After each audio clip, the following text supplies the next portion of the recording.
प्रश्न आते हैं तो उसका दोनों भाषाओं में जवाब बना करके संबंधित कार्यालय द्वारा दिया जाता है और रेल मंत्रालय की ओर से ये सदन में दोनों भाषाओं में प्रस्तुत किए जाते हैं। आज भी जब सेशन चल रहा होता है तो अलग से स्पेशल ड्यूटी लगाई दी जाती है। हर एक कार्यालय में एक अधिकारी और 2 कर्मचारी मौजूद होते हैं जब सेशन चल रहा होता है। भले ही उस दिन छुट्टी हो, लेकिन बाकायदा नामित किया जाता है। वो इसी के लिए कि कौन सी इंफॉर्मेशन मांगी जा रही है और वो इंफॉर्मेशन दोनों भाषाओं में बाकायदा भेजनी होती है। हमने जो समिति की बात की थी वो आर्टिकल 344 में एक आयोग और संसदीय समिति, तो नियम में भी या अधिनियम में भी कहा गया है कि राजभाषा के संबंध में एक समिति गठित की जाएगी और इस पर हमने चर्चा की है। 30 सदस्य, 20 लोकसभा के, 10 राज्यसभा। यहाँ अधिनियम और नियम का जो अनुवाद है, अगर आपका अधिनियम या इवन आपका जो कॉन्स्टिट्यूशन का पूरा ड्राफ्ट है वो पहले सिर्फ अंग्रेजी में जारी किया गया था, लेकिन उसका हिंदी में भी अनुवाद किया गया है। तो आपको भले ही आप कोई भी बिल या कोई भी अधिनियम, केंद्रीय अधिनियम या राज्य अधिनियम आप लागू करते हैं केवल अंग्रेजी में, तो बाकायदा उसका हिंदी अनुवाद भी आपको जारी करना होता है। वो विधायी विभाग, विधि मंत्रालय का विधायी विभाग इसका स्टैंडर्ड अनुवाद जारी करते हैं और वही उसका स्टैंडर्ड ड्राफ्ट या भाषा उसकी जो है स्टैंडर्ड वही मानी जाएगी जो विधि मंत्रालय द्वारा जारी की। राज्यों में भी उनके विधानमंडल द्वारा जो पारित किए जाते हैं वहां का विधायी विभाग उसका अनुवाद करता है। उच्चतम न्यायालय या उच्च न्यायालय के जितने भी निर्णय, डिक्री या आदेश या उसके जो संशोधन है, ये भले आप एक भाषा में आप जारी करें, लेकिन उसके बाद हिंदी और वहां की प्रादेशिक भाषा में भी उसका अनुवाद किया जाएगा। नियम बनाने की शक्ति नियम 8 के अंतर्गत दी गई है, जो हमारे केंद्रीय कार्यालयों में राजभाषा के प्रचार प्रसार के लिए, राजभाषा के कार्यान्वयन के लिए अब जो भी नियम बनाए, अधिनियम बनाए और उसके लिए जो अधिसूचना जारी करेंगे, वो इस नियम के अंतर्गत धारा 8 के अंतर्गत ये लागू किए जाते हैं और बाकायदा ये गवर्नमेंट ऑफ इंडिया के गैजेट में पब्लिश किए जाते हैं। पहले आपका छोटा सा कार्यालय अगर हिंदी काम के लिए नामित किया जाता है या अधिसूचित किया जाता है, वो केंद्रीय कार्यालय भारत के राजपत्र में ये अपना गैजेट के लिए मैटर भेजते हैं, वो उस राजकीय पत्र में, राजपत्र में ये प्रकाशित किया जाता है। धारा 9 जो अधिनियम की अंतिम धारा कहलाएगी। अब यहाँ देख रहे हैं कि ये 6 और 7 जम्मू कश्मीर में लागू नहीं होंगे, ये जब अधिनियम बना तब की बात है। लेकिन अब संशोधन क्या हुआ, इसमें 370 हटाया गया। तो अब जो है धारा 6 और 7 क्या था, राज्यों की राजभाषाएं या एक राज्य और दूसरे राज्य की राजभाषाएं, जो स्टेट के लिए जो रूल लागू थे वो अभी जम्मू कश्मीर के लिए भी लागू होंगे, जो पहले लागू नहीं थे। तो ये ऑफिशियल लैंग्वेज एक्ट था जिसकी 9 धाराएं थी। Now we are come to official language rule 1976, राजभाषा नियम 1976, और ये कब लागू हो गया? 17 जुलाई 1976 को लागू हुआ है। हमारा राजभाषा अधिनियम लागू हुआ था 10 मई 1963 और उसी के बाद 1967 में एक संशोधन किया गया और उस संशोधन के अंतर्गत राजभाषा नियम बनाए गए और ये नियम कहलाते हैं ऑफिशियल लैंग्वेज रूल 1976, जो लागू हुए थे 17 जुलाई 1976। इसका भी एक टाइटल दिया गया, नाम दिया गया, इसके नियम कहलाएंगे 1976 और इसका जो विस्तार है तमिलनाडु राज्य के अलावा ये पूरे भारत पर लागू है। राजभाषा नियम सिर्फ तमिलनाडु को लागू नहीं है, क्योंकि इसमें जैसे हमने कहा विधानमंडल और विधान परिषद जब तक अपने विधानमंडल द्वारा ये घोषणा नहीं करते कि ये हम सेकंड लैंग्वेज या थर्ड लैंग्वेज या फर्स्ट लैंग्वेज के रूप में हम इसको स्वीकार नहीं करते हैं, तब तक उस राज्य पर राजभाषा के रूप में हिंदी थोपी नहीं जाएगी।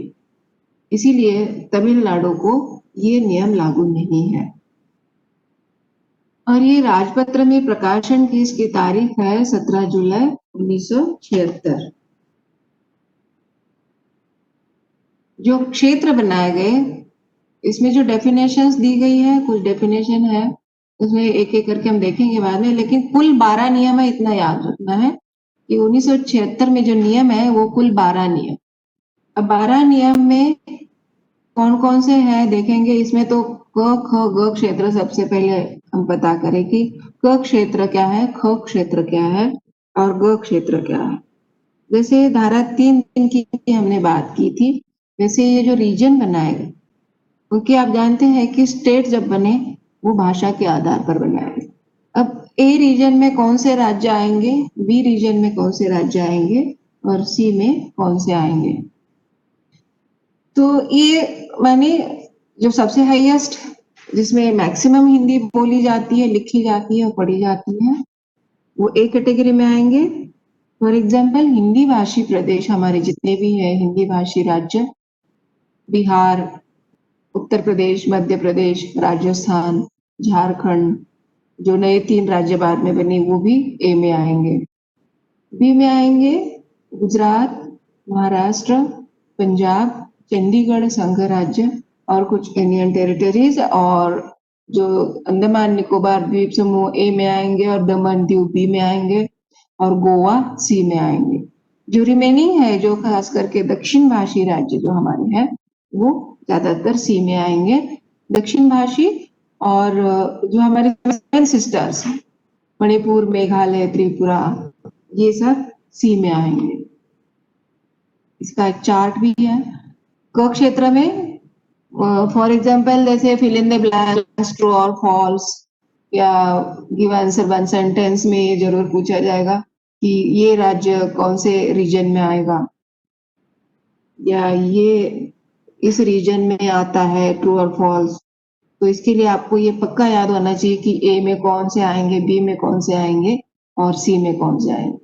तो ए में जो राज्य है, बिहार, हरियाणा, हिमाचल प्रदेश, मध्य प्रदेश, छत्तीसगढ़, झारखंड, उत्तराखंड, राजस्थान, उत्तर प्रदेश, अंडमान निकोबार द्वीप समूह और दिल्ली संघ राज्य, ये ए में आएंगे। आइलैंड जो है अंडमान निकोबार और दिल्ली संघ राज्य ए में रहेंगे। और बी में सिर्फ 3 राज्य है, गुजरात, महाराष्ट्र, पंजाब। बाकी चंडीगढ़ जो है वो 6 महीने आपको जानते हैं यूनियन टेरिटरीज में। देन दमन दीव, दादरा नगर हवेली, ये बी में आएंगे। देन सी में जो ये और बी में बचते हैं, ए और बी के अलावा, तो वो सब सी में आएंगे, जिसका मैंने उल्लेख किया था। दक्षिण भाषी जितने भी हैं और हमारी 7 सिस्टर्स, ये सब सी में आएंगे। ये उसका मैप है, आप इसमें भी सर्च कर सकते हैं कि क क्षेत्र, ख क्षेत्र और ग क्षेत्र। गूगल बाबा की शरण में जाए, सब मिल जाएगा। देन नियम 3 में क्या कहा है कि राज्य और केंद्र के साथ पत्राचार। एक राज्य केंद्रीय कार्यालयों के साथ किस तरह पत्राचार करेगा, कितने प्रतिशत, किस भाषा में। और एक राज्य स्टेट टू स्टेट, यानी state to union, state to union और यूनियन टू स्टेट, देन एक स्टेट से दूसरे स्टेट से, वाइस वर्सा। तो केंद्रीय सरकारी कार्यालय से फ्रॉम सेंट्रल गवर्नमेंट ऑफिस, केंद्र सरकार का कार्यालय हो, चाहे आपका रेल विभाग दक्षिण में भी है, तमिलनाडु में भी आप पोस्टेड है, लेकिन वो रेलवे का है और वो केंद्रीय सरकारी कार्यालय कहलाता है। इसलिए तमिलनाडु से भी अगर नॉर्दर्न रेलवे में लेटर जा रहा है या दिल्ली बोर्ड जा रहा है तो किस भाषा में होगा, वो इसमें टारगेट्स दिए गए हैं। जो वार्षिक कार्यक्रम की बात हमने की थी, वो टारगेट्स क्या क्या है हम आगे देखेंगे। बट क क्षेत्र में स्थित किसी भी राज्य या संघ राज्य क्षेत्र को या ऐसे व्यक्ति को जो गवर्नमेंट का सरकारी कर्मचारी है ही नहीं, उसके साथ पत्राचार करते समय 100% हिंदी में ही करना है, चाहे वो किसी भी स्टेट से जा रहा हो। लेकिन अगर ए रीजन में जा रहा है तो वो हिंदी में होना चाहिए। देन बी के साथ अगर सेंट्रल गवर्नमेंट का ऑफिस ए में है, क्षेत्र में स्थित केंद्रीय कार्यालय है, और वो बी क्षेत्र में, जैसे महाराष्ट्र, पंजाब, गुजरात और चंडीगढ़ में पोस्ट अगर आपका केंद्रीय कार्यालय है, तो उसके साथ या वहाँ के स्टेट गवर्नमेंट के साथ या प्राइवेट पार्टीज के साथ किस तरह का पत्राचार होगा, तो उसका भी अलग से दिया गया है प्रतिशत। लेकिन अगर वो ए से जा रहा है तो हिंदी में जाएगा, लेकिन ए के साथ भी अगर हम करेंगे तो हिंदी में ही करेंगे। मतलब वाइस वर्सा जो ए के साथ पत्राचार होगा वो 100% हिंदी में ही होगा। देन बी का भी ऐसा ही है कि बी से ए से जाएंगे ए बी सी को, और बी से भी जाएंगे ए बी सी को, एंड सी से भी जाएंगे ए बी सी को, वाइस वर्सा करस्पॉन्डेंस होगा। मतलब रेलवे तो पूरे भारत में फैली हुई है, और रेल संगठन जो है केंद्रीय कार्यालय है। तो रीजन कोई भी हो, लेकिन आपका किस रीजन में पत्राचार हो रहा है वो आपको ध्यान में रखना है, और कितना परसेंट पत्राचार हिंदी में करना है, कौन सा करस्पॉन्डेंस कितना परसेंट हिंदी में होगा। ये वार्षिक कार्यक्रम में हर वर्ष चेंज होते रहता है। ये पूरा वही है, A to A to B, A to C, then B to B, B to C, और बी टू सी। वैसे ही vice versa, A B C and vice versa, state government के साथ, प्राइवेट पार्टीज के साथ, और central to central. Now rule 5, नियम 5, हिंदी में प्राप्त पत्र। आपके कार्यालय में किसी भी कार्यालय से, खास करके सेंट्रल गवर्नमेंट से अगर पत्र आता है हिंदी में, या स्टेट गवर्नमेंट से भी अगर हिंदी में आता है, तो उसका जवाब हिंदी में ही देना है 100%, चाहे रीजन कोई भी हो।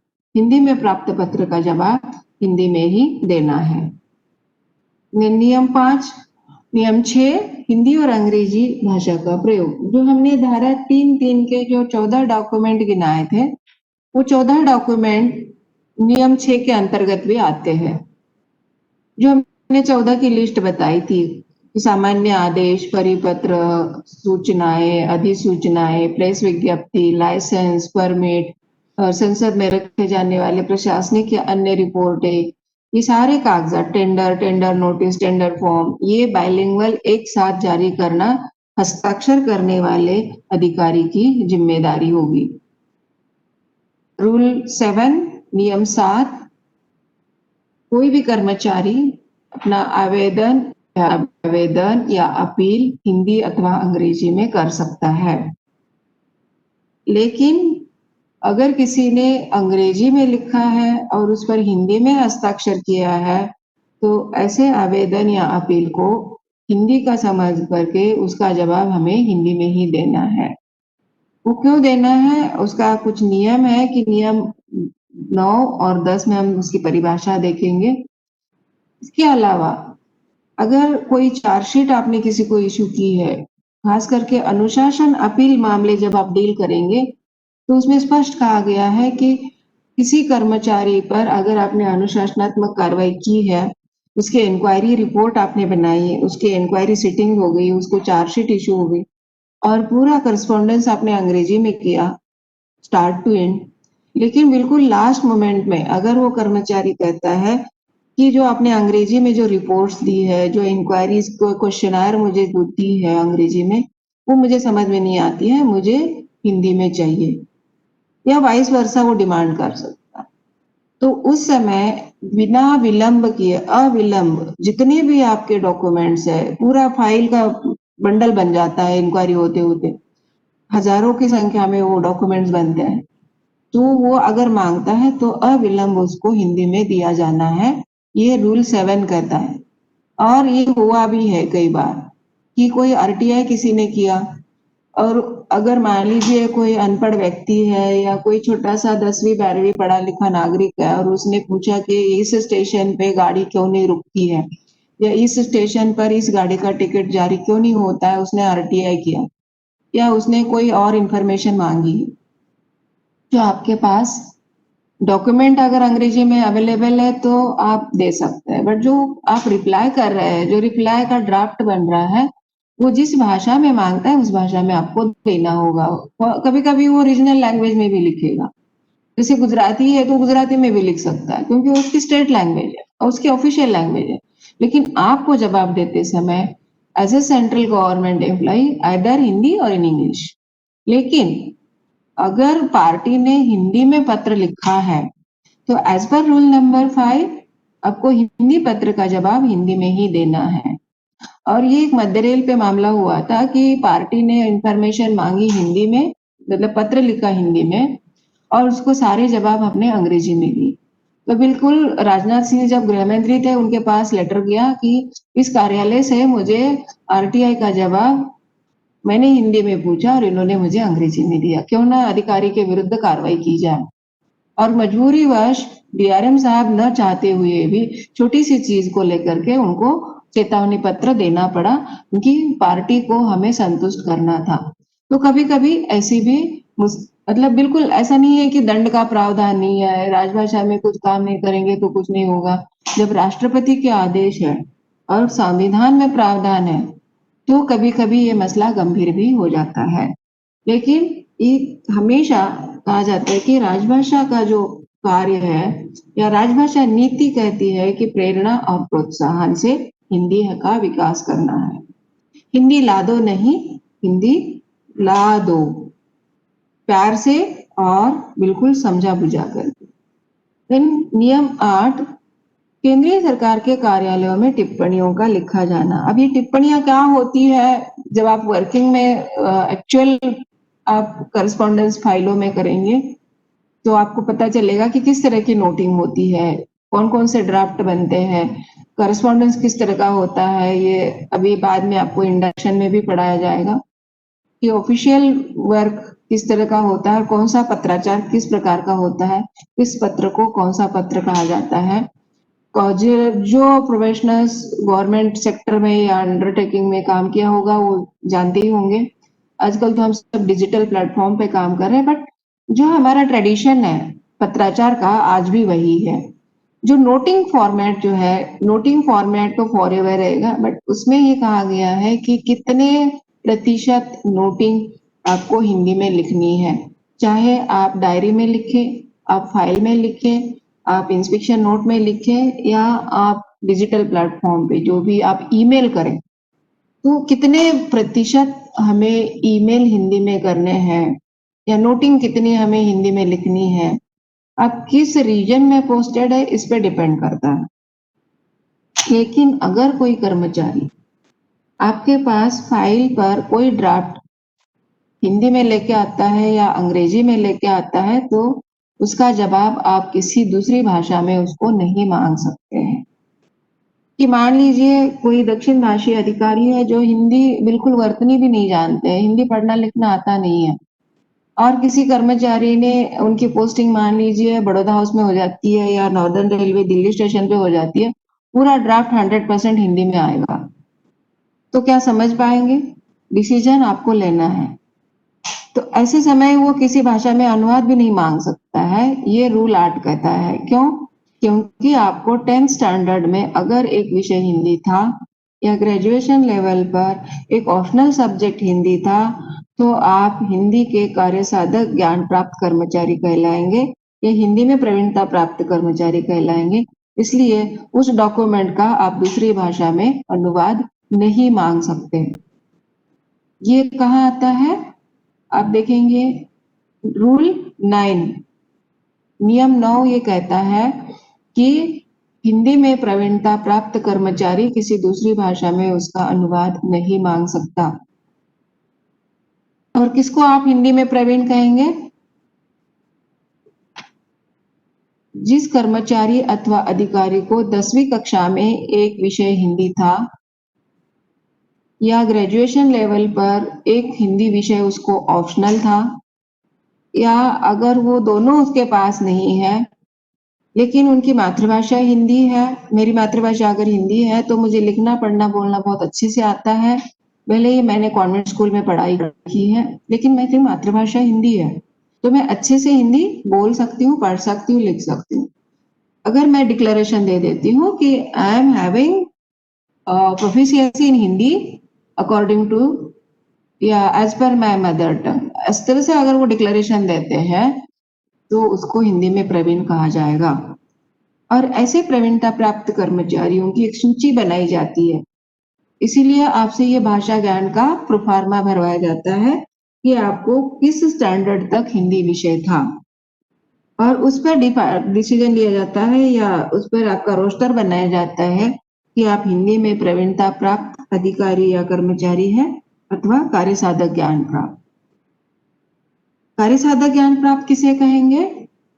जो रूल 10 में दिया गया है कि किसी कर्मचारी को 10th स्टैंडर्ड में एक विषय 100 मार्क्स का अगर हिंदी है या उसका इक्विवेलेंट कोई डिप्लोमा या उसके इक्विवेलेंट कोई पढ़ाई की है जिसमें एक विषय उसको हिंदी था, या पूरा पढ़ाई का माध्यम अगर आपका हिंदी है तो आप प्रवीण कहलाएंगे। लेकिन 10th स्टैंडर्ड में सिर्फ एक विषय हिंदी है तो वो कार्य साधक में आए। अथवा जिनको 10th स्टैंडर्ड में हिंदी विषय नहीं था, कहीं भी हिंदी विषय नहीं था, तो उनको केंद्रीय हिंदी प्रशिक्षण संस्थान जो गृह मंत्रालय के अंतर्गत कार्यरत है, वो सारे केंद्रीय सरकार के कर्मचारियों को भाषा का प्रशिक्षण देते हैं। तो भाषा प्रशिक्षण, टाइपिंग प्रशिक्षण और स्टेनोग्राफी प्रशिक्षण, तीनों प्रशिक्षण दिए जाते हैं। आजकल उन्होंने कंप्यूटर का प्रशिक्षण भी देना शुरू कर दिया है। तो इन अधिकारियों और कर्मचारियों को जो प्रशिक्षण दिए जाते हैं उसके अंतर्गत जो पाठ्यक्रम है प्रबोध, प्रवीण एंड प्राज्ञ। तो प्रबोध पाठ्यक्रम जो है वो प्राइमरी स्तर का होता है और प्रवीण जो है वो सेकेंडरी स्तर का होता है, और प्राज्ञ जो है इनका अंतिम पाठ्यक्रम माना जाता है जो सभी केंद्रीय सरकारी कर्मचारियों के लिए अनिवार्य है जिनको 10th तक हिंदी नहीं था। तो ये पाठ्यक्रम उत्तीर्ण करने के बाद उनको कुछ पुरस्कार और बिल्कुल प्रोत्साहन पुरस्कार और लाभ दिए जाते हैं। वो कौन कौन से हैं हम पुरस्कार योजनाओं में देखेंगे। फिलहाल हिंदी में प्रवीण किसे कहा जाएगा और कार्यसाधक ज्ञान प्राप्त कर्मचारी किसे कहा जाएगा, इतना आपको डेफिनेशन याद रखनी है। इनके जो पुरस्कार है वो कौन सी परीक्षा पास होने पर कितनी राशि मिलेगी, हम पुरस्कार वाले सत्र में देखेंगे। नियम 11 कोड मैनुअल संहिता। आप देखेंगे सभी केंद्रीय सरकारी कर्मचारी कार्यालयों में आप जहां भी जो भी सेंट्रल गवर्नमेंट ऑफिसेस है वहां आप देखेंगे उनके कोड और मैनुअल। अगर आपने यहाँ छोटा सा उदाहरण आपको देखना हो तो आप अपनी लाइब्रेरी में आप देखेंगे कि जितने भी हमारी रेलवे के कोड और मैनुअल्स है, टेक्निकल और नॉन टेक्निकल जितने भी कोड मैनुअल है, जो स्टैंडर्ड कोड मैनुअल है वो दोनों बाइलिंगुअल है, दोनों भाषाओं में है। इतना नहीं, आपका छोटा सा एक एनवेलप आप देखेंगे जो रेल कार्यालय का हो या किसी भी केंद्रीय कार्यालय का हो, इवन आप बैंकों के अभी जो नेशनलाइज्ड बैंक्स हैं उनके जो एनवेलप आपके पते पे आते हैं उसमें आपने देखा होगा कि वो बाइलिंगुअल होते हैं। आपका छोटा सा फाइल फोल्डर भी अगर होता है या एक बैकशीट भी होती है, आपको जो फोल्डर क्लास में दिए होंगे जो यहाँ एकेडमी में आते ही, वो भी बाइलिंगुअल होते हैं। या आपका एक आईडी आपको इशू किया होगा, वो आईडी में भी आपके नाम और पदनाम दोनों भाषाओं में होते हैं। अगर आप क्लासरूम में आपकी कक्षाएं होती तो क्लासरूम में भी आपके नेम प्लेट हम लोग बनाते हैं, वो भी बाइलिंगुअल होते हैं। वो क्यों? क्योंकि ये नियम 11 के अंतर्गत कहा गया है कि जितनी भी हमारी लेखन सामग्री है या छोटी छोटी जितनी भी हमारी स्टेशनरी हम यूज करते हैं वो बाइलिंगुअल होनी चाहिए, ये रूल है। आप छोटा सा एक रिजर्वेशन फॉर्म आप उठाएंगे, जब रिजर्वेशन काउंटर पे आप जाते हैं तो वहाँ के रिजर्वेशन फॉर्म सिर्फ दो ही नहीं तीनों भाषाओं में मिलते हैं, एक तो हिंदी, अंग्रेजी और वहाँ की रीजनल लैंग्वेज। ये सारी स्टेशनरी जो है हमारी रेलवे की प्रिंटिंग प्रेस से ये प्रिंट होती है और सारी जनता के लिए या हमारे कर्मचारियों के लिए इसका वितरण होता है।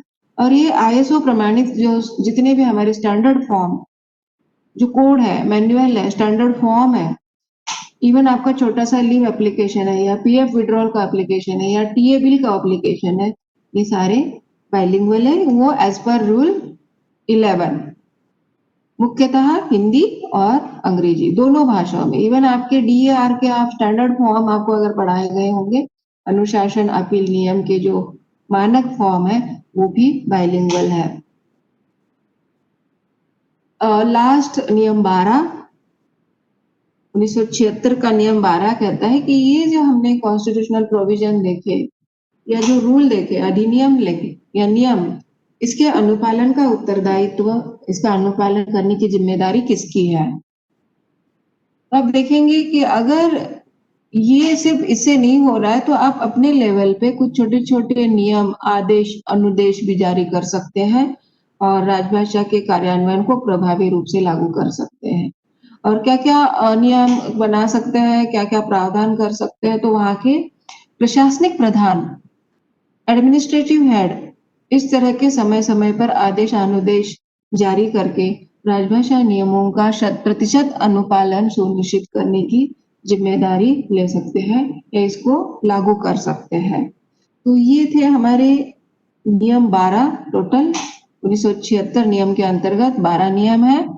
तो अब तक जो हमने देखे हैं कॉन्स्टिट्यूशनल प्रोविजन, संवैधानिक प्रावधान, जो भाग 5, भाग 6 और भाग 17 में 343 से लेके 351 तक, और राजभाषा अधिनियम हमने देखा जो 10 मई 1963 में लागू किया गया था, और इसके जो नियम है, कुल धाराएं हैं अधिनियम की, वो 9 है। कौन कौन सी है हमने उस पर विस्तार से चर्चा की। नियम 12 के अंतर्गत हमने देखा राजभाषा नियम 1976 लागू हुआ था 17 जुलाई 1976 को, और इसमें हमने 12 नियम देखे। तो कौन कौन से हैं और किस नियम के अंतर्गत क्या क्या प्रावधान है उस पर हमने विस्तार से चर्चा की। अब हमने संवैधानिक प्रावधान, अधिनियम और नियम देखे हैं। मुख्यतः इसी पे आपको ज्यादा प्रश्न पूछे जाएंगे। उसके बाद आती है हमारी जो समितियां हैं, मुख्यतः पूरे भारतीय रेल पर या सभी केंद्रीय कार्यालयों पर जो अभी भी कार्यरत है, उन पर हम संक्षिप्त में चर्चा करेंगे और बिल्कुल सत्र के समापन की ओर हम जा रहे हैं। तो जो भी आपके डाउट्स हैं हम 5 मिनट अंत में ले लेंगे, जो भी आपके सवाल है। तो समितियों पे हम आगे बढ़ते हैं।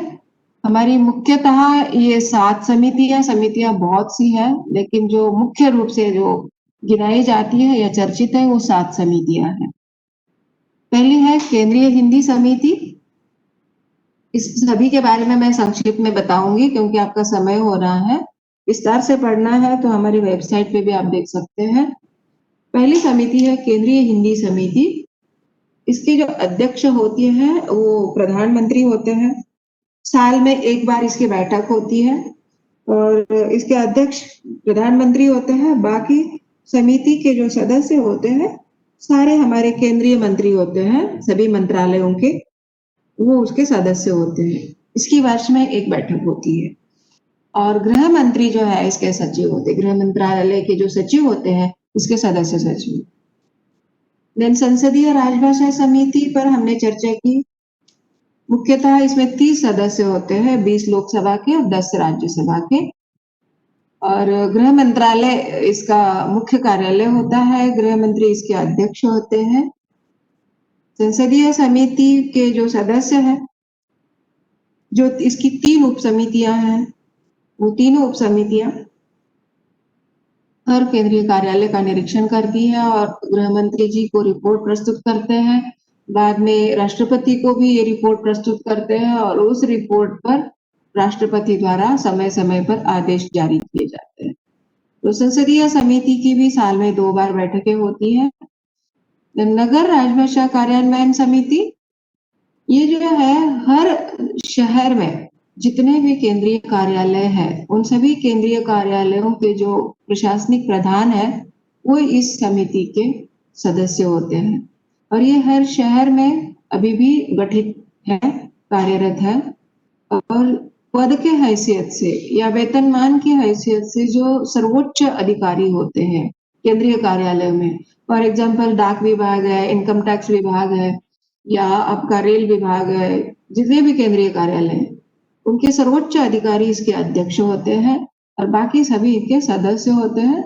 साल में इनकी 2 बैठकें होती हैं, 6-6 महीने के अंतराल में। दूसरा है रेल हिंदी सलाहकार समिति।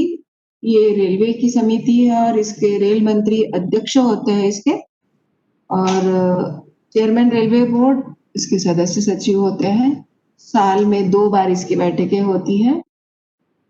और इसमें अदर देन सरकारी जो हमारे गैर सरकारी सदस्य नामित किए जाते हैं, जो भाषा से जुड़े हुए साहित्यिक प्रतिभावान व्यक्तियों को इसमें नामित किया जाता है, जो भाषा को लेकर के जो सुझाव देते हैं वो सभी रेल कार्यालयों में लागू किए जाते हैं। क्षेत्रीय राजभाषा कार्यान्वयन समिति, इसमें आपको जरूर कहीं न कहीं उपस्थित रहने का मौका होगा या आप होस्ट भी हो सकते हैं। ये हर जोन में कार्यरत है।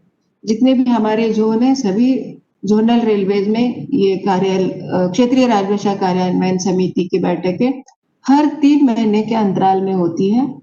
मतलब वर्ष में 4 बैठकें होती हैं और महाप्रबंधक इसके अध्यक्ष होते हैं। मुख्य राजभाषा अधिकारी जो मनोनीत होते हैं, नामित किए जाते हैं राजभाषा विभाग की ओर से। महाप्रबंधक मुख्य राजभाषा अधिकारी को नामित किए जाते हैं। ये एचओडी पीएचओडी लेवल के होते हैं। और सदस्य सचिव जो है राजभाषा विभाग के उप महाप्रबंधक जो जे ग्रेड के अधिकारी होते हैं, इसके सचिव होते हैं और ये हर क्षेत्रीय कार्यालय में।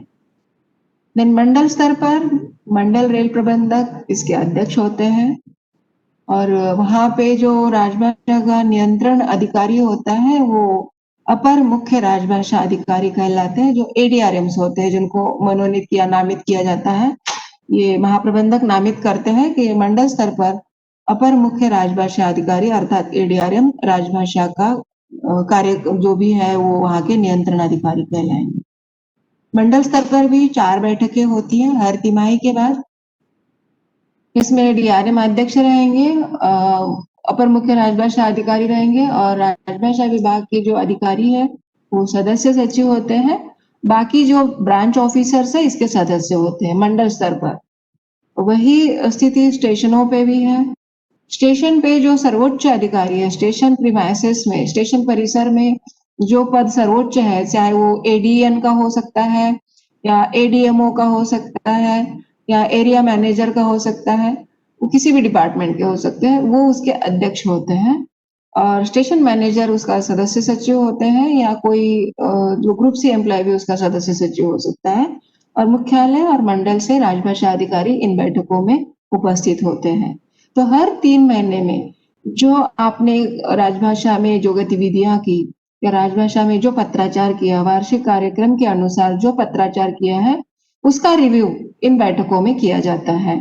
और जो पूरे साल भर में जो आपने काम किया है वो प्रतिशत या वो रिपोर्टें रेलवे बोर्ड कार्यालय के माध्यम से गृह मंत्रालय में जाते हैं और संसदीय समिति आपकी इन्हीं रिपोर्टों की समीक्षा करती है और महाप्रबंधक को सीधे सवाल करती है।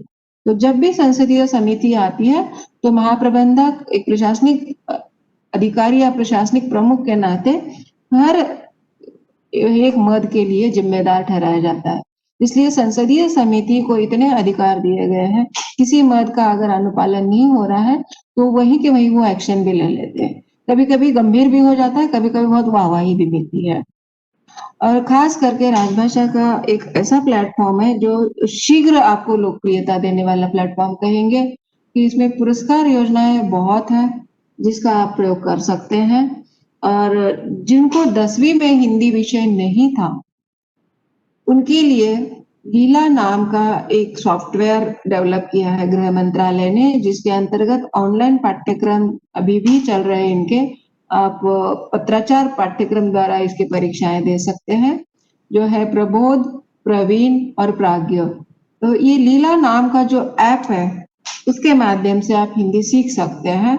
और अगर टाइपिंग सीखनी है तो इंस्क्रिप्ट कीबोर्ड जो बाय डिफॉल्ट आपके सिस्टम में है, इसमें हम अंतिम सेशन में जो ई टूल्स अवेलेबल है जो आसानी से आप हिंदी में काम कर सकते हैं उस पर चर्चा करेंगे।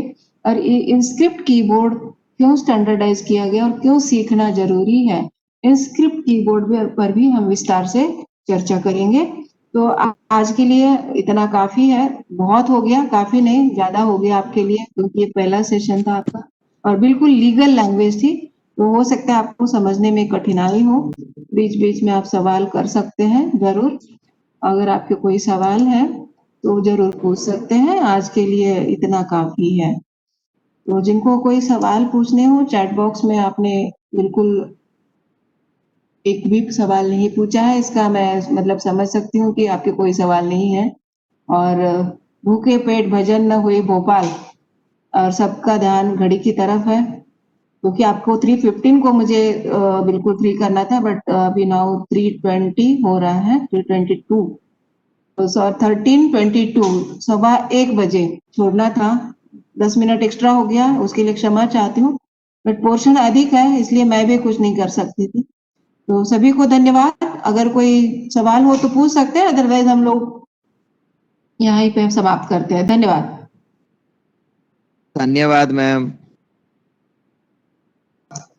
बहुत बहुत मतलब ऐसे लग रहा है कि नींद से बात कर रहे हो, नींद से उठ के बात कर रहे हो। कितना धन्यवाद जोर से बता दिया। किसको? मुझे ही धन्यवाद बोलते हैं, बाकी सभी को धन्यवाद बोलते हैं, फैकल्टीज को थैंक यू बोलते हैं कि धन्यवाद बोलते हैं?